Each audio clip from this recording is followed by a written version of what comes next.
Well, good morning, everyone. Happy Saturday. First of all, I want to give a big shout out of thanks to all of you who write such lovely comments about how much you enjoy these little walkabouts in the morning and how you find it relaxing. And hopefully it helps you navigate a stressful time.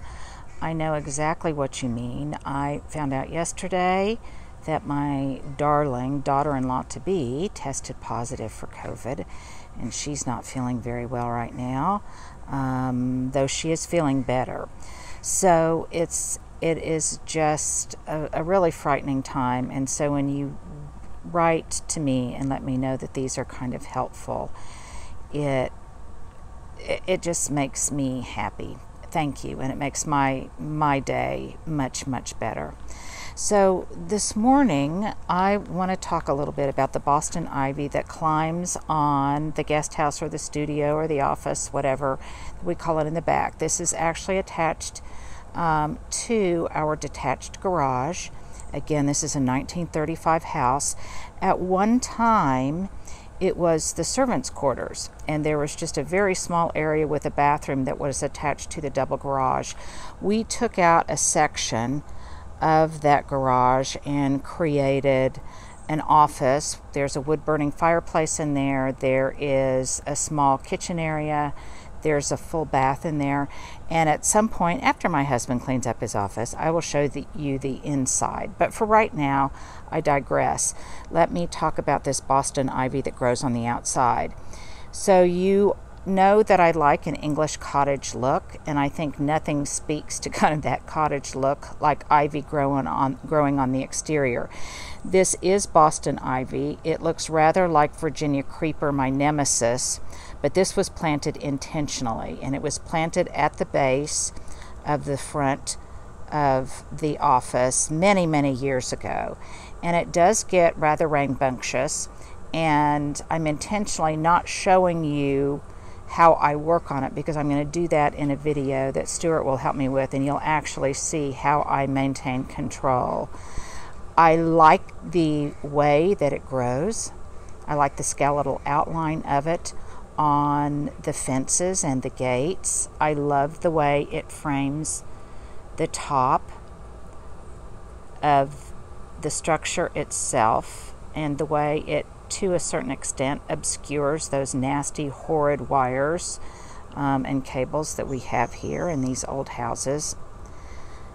I love the way it looks now. I love the way it looks in the spring when it's just starting to emerge and it's fresh. But there are some considerations to take into account.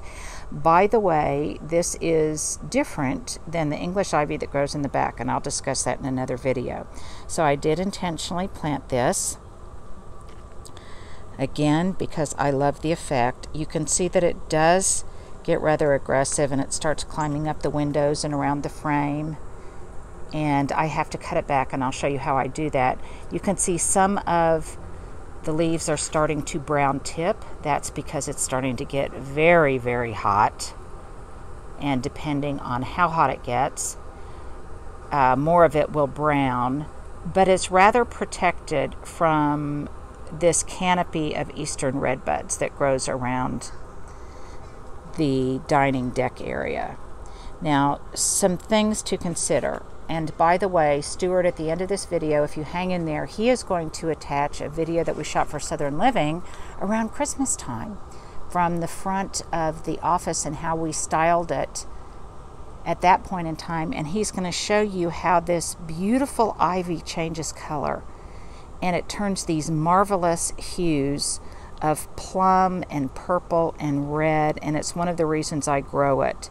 You can see that this season, I've even allowed it to grow up the trunk of these redbud trees because I just like the way it looks, and it's setting lots of berries this year because of all the rain.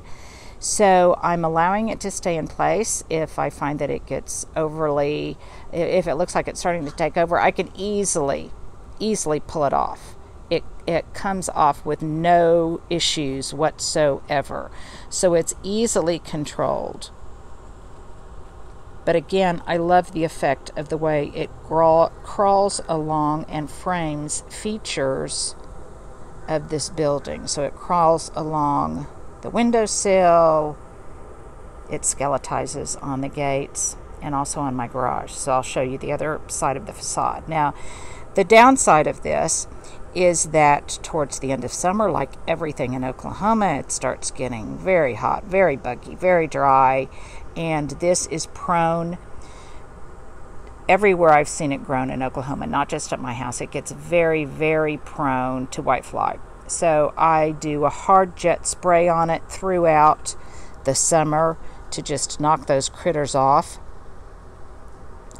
But typically I don't try to spray it with any kind of even insecticidal soap, because by the time it gets that bad, it's almost the end of the season and it's starting to get colder. So now let me go around to the front and I'm going to show you what it looks like when I still haven't tended it. So another feature that I find very specific to English gardening is the way that ivy can crawl along the riser of steps. And this is crawling along the riser of the stone steps in the gravel that go up to the office. And I love that look.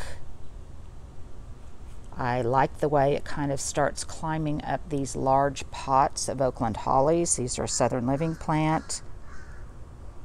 But you can see at a certain point, those tendrils do begin to take over. So I want to show you what it looks like now before I do any kind of pruning on it.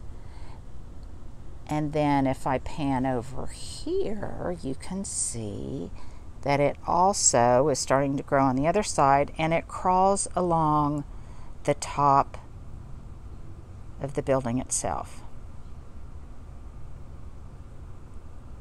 And you can see there some of those little berries I was talking about. So Stuart, you need to show them how beautifully this colors up in the fall. And I will tame this somewhat. It does, at least in my experience, it does no damage to this tree. It is not sucking the life out of it or anything like that. For me, it's just an additive, pretty feature. And look how lovely the light looks coming through it. So it provides an effect that I find distinctly English with no color right now at all. But again, you might find it very fun to see how we style it. Got my gym clothes on. How we style it around Christmas time. And then as a tease, this whole area here with one dying lavender that I'm going to talk about. This is an area due for a makeover and a little prune and perk up. So I'm getting ready to do that. But now, Stuart, you take over and show them snippets of what this looks like in the fall and in the winter. And you guys have a great Saturday. Hey guys, Linda Vater here. Well, I confess, I am nothing if not a traditionalist when it comes to decorating the outside of my house and my gardens for the holidays. I don't think anything is more beautiful and more classic than evergreen wreaths suspended from red velvet ribbon hanging from your windows or maybe your French doors. But equally, if not more important, I love to flank my entryway with gorgeous evergreen hollies. They're just beautiful at the holidays, especially when you adorn these Oakland Hollies from the Southern Living Plant Collection with sugar pine cones, evergreens fresh from the garden, berries from your Nandina shrubs or from the holly itself. You can tuck more in for even more impact. I love the deep, rich evergreen color, the serration of the leaves. Classic, elegant, now for the holidays and into next spring. So if you want this same kind of classic beauty for your home, plant some Oakland Hollies from the Southern Living Plant Collection.